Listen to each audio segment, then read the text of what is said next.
Hey, how's it going? Dennis Walsh here. I wanted to touch base with everyone on this Holy Grail thing.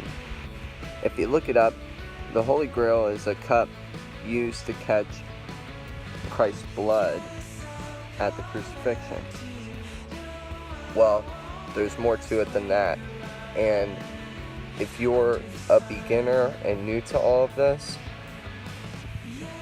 prepare to be shaken to your core. It turns out that the earth is completely flat.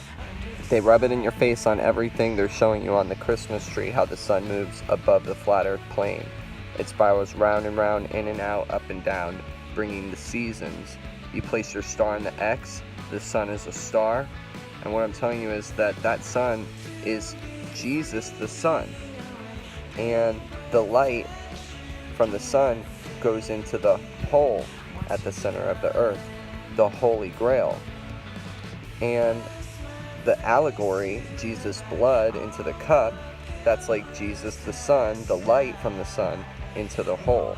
And what I'm telling you is that it's a black hole, and the sun has to place its light into the hole at the center of the dish, or there's no aurora borealis coming out. And you'll always see, just look it up, it's the aurora comes out of the holy hole, and that's why it's the holy waters. Those are the eternal waters, the fountain of youth. So when you hear anybody saying they're going to the Holy Grail, they're going, like myself, I'm going to the Holy Grail at the North Pole to get a drink from the fountain of youth with 144,000 people. You know, we're not gonna do anything with some cup, you know. But that's what it is. It is what it is, people.